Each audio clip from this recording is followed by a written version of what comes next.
This video is brought to you by Project Management Solutions Limited, a Bahamian business committed to showing you ways to use project management skills to make your life better.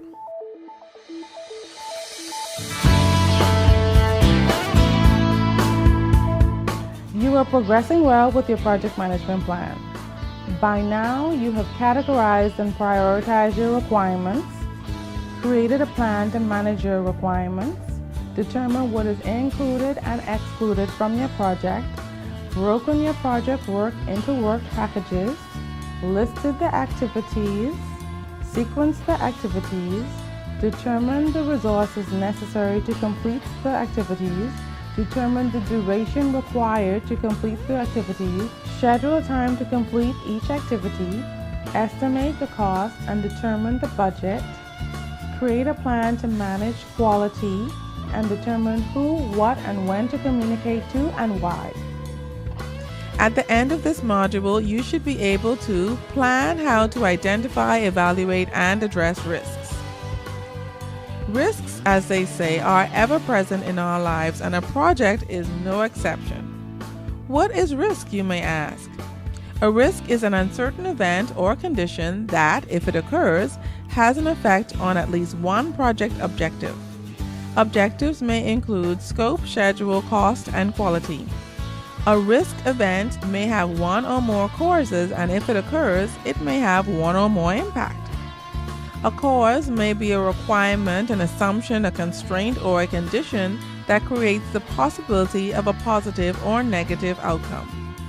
Risk causes may include, for example, the requirement of an environmental permit to perform work or having limited personnel assigned to design the project. Risk management addresses uncertainty in project estimates and assumptions. The more you know about risks and their impact beforehand, the better equipped you are to handle a risk when it occurs. Not all risks are bad. They may present future opportunities as well as future threats to the project. Known risks are the ones that you identified and analyzed, making it possible to respond promptly to those risks. Unknown risks, on the other hand, cannot be managed proactively, which suggests that you and your project team should create a contingency plan. When a risk event occurs, it ceases to become uncertain. When you conduct your risk management planning, you're really defining how you will conduct activities to manage risk in your project. Your risk management plan ensures that the appropriate amount of resources and the appropriate time are dedicated to risk management. You also need to establish an agreed upon basis for evaluating risks. Your risk management planning process should begin as soon as your project is conceived and should be completed early during your project planning. As previously mentioned, you should be conscious of risks from the point of project conception.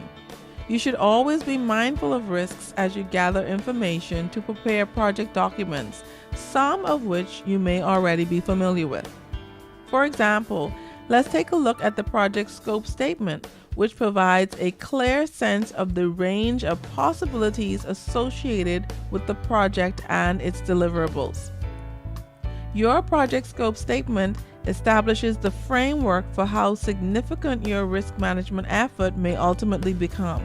Your project cost documents, which define budgets, contingencies, and management reserves, also include risk-related information that you should be mindful of.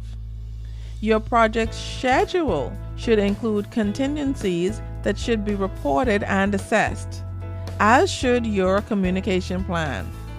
Your communication plan should always be clear about who will be available to share information on various risks and responses at different times and locations.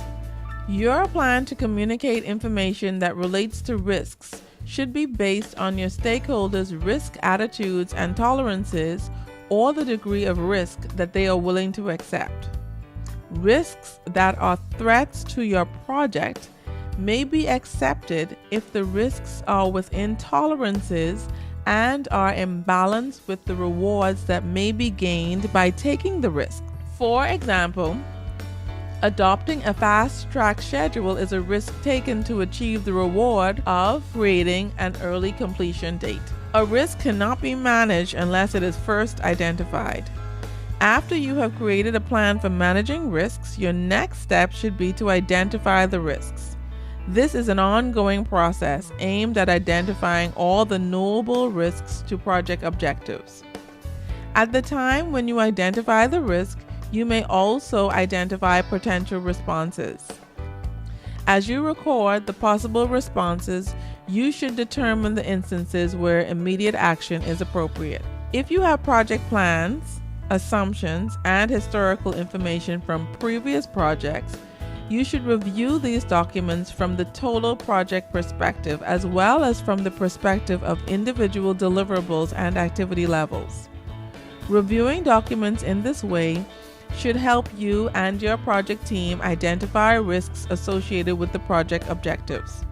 You may also brainstorm with and interview subject matter experts, team members, stakeholders, customers, and people with previous experience on similar projects or with specialized knowledge or industry expertise.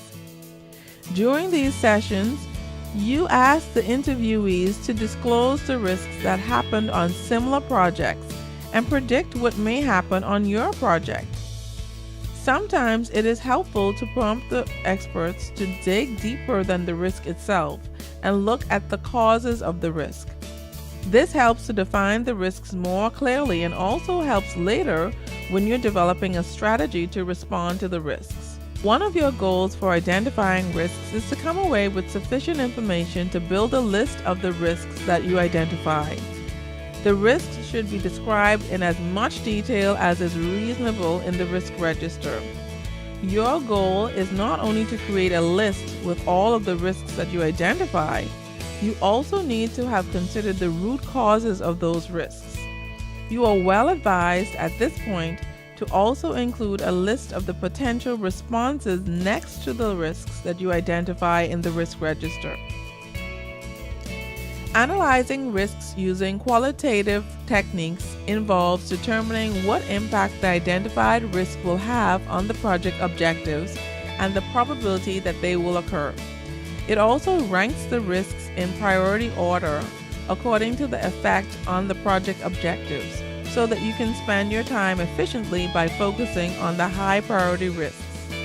This helps the team determine whether quantitative risk analysis should be performed or whether you can skip right to developing risk response plans. The performed qualitative risk assessment should be performed throughout the project.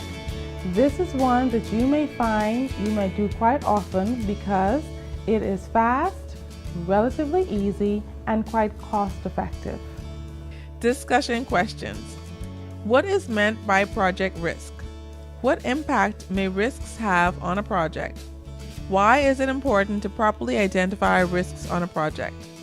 What may potentially happen if you fail to properly identify risks on a project? What are some ways that you may go about identifying risks on a project, and what is the document that is produced as a result of identifying risks on a project?